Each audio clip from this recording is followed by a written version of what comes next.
So it is the grace and mercy and peace that comes from our great physician that brings us comfort for our souls, our sin-sick souls. And it's in his word that we find the peace and the respite that we need. So it's a joy to study God's word with you this morning, once again. We are starting a new message series on the Gospel of Luke, and Luke was a doctor who wrote a lot of what he wrote about Jesus had to do with Jesus' tender care to the patients that were sin sick and physically sick in his care.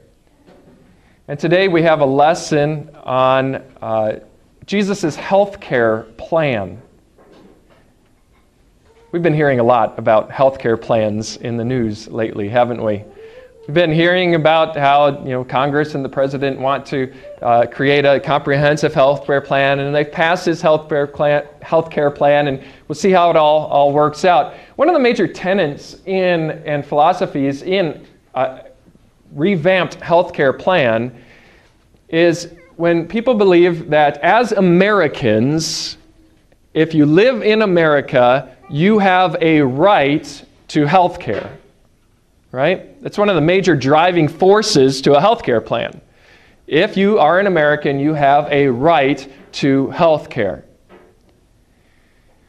We're going to see in our lesson for today that Jesus has a health care plan as well. But his health care plan doesn't come from a philosophy that we have a right to it. It comes from a whole different sort of philosophy. And it comes in the account of the centurion and Jesus healing the centurion's servant. If you'd open up your bulletins, you can look at it there, and I'll just read through the whole thing, and then we'll come back and we'll piece it apart.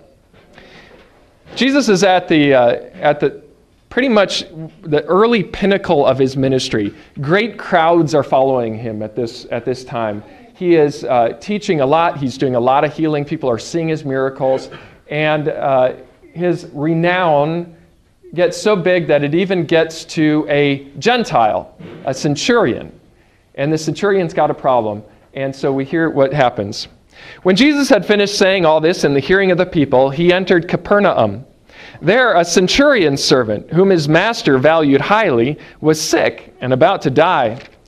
The centurion heard of Jesus and sent some elders of the Jews to him, asking him to come and heal his servant. When they came to Jesus, they pleaded earnestly with him, "This man deserves to have you do this, because he loves our nation and has built our synagogue." So Jesus went with them. He was not far from the house when the centurion sent friends to say to him, "Lord, don't trouble yourself, for I do not deserve to have you come under my roof. That is why I did not even consider myself worthy to come to you. But say the word, and my servant will be healed. For I myself am a man under authority, with soldiers under me. I tell this one, go, and he goes, and that one, come, and he comes. I say to my servant, do this, and he does it." When Jesus heard this, he was amazed at him, and he turning to the crowd following him, he said, "I tell you, I have not found such great faith even in Israel." Then the men who had been sent returned to the house and found the servant well. As we take a quick look at this text, what we recognize is Jesus' great power comes out, doesn't it?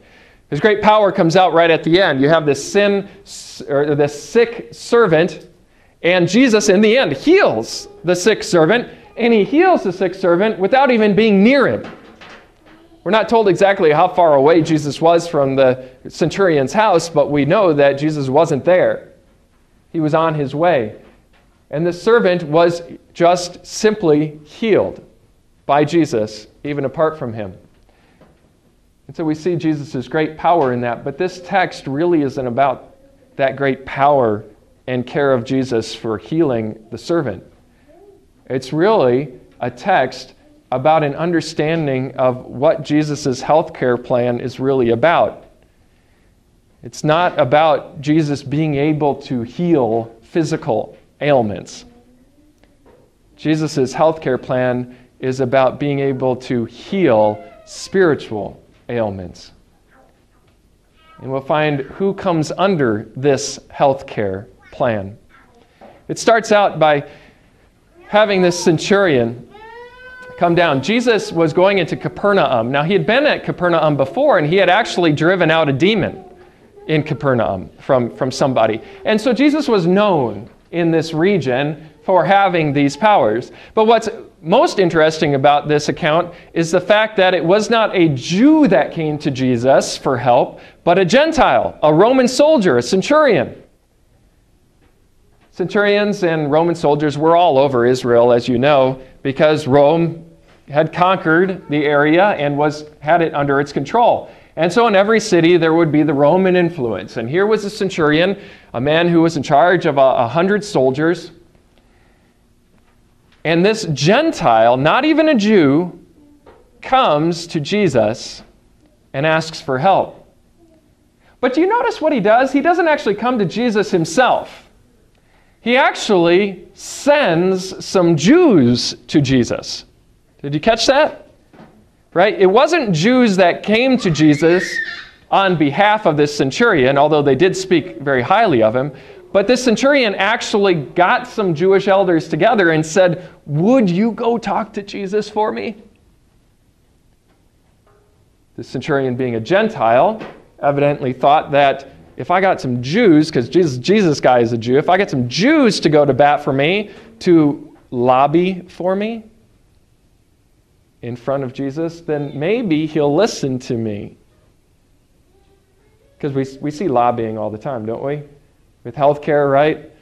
Whoever wants what they want, they go lobby to Congress, right? And they lobby for other people that don't think that maybe they can get as much as what they thought. And that's evidently what the centurion was thinking. I need to get his own people and the Jewish leaders, right, the elders, to go and do this for me.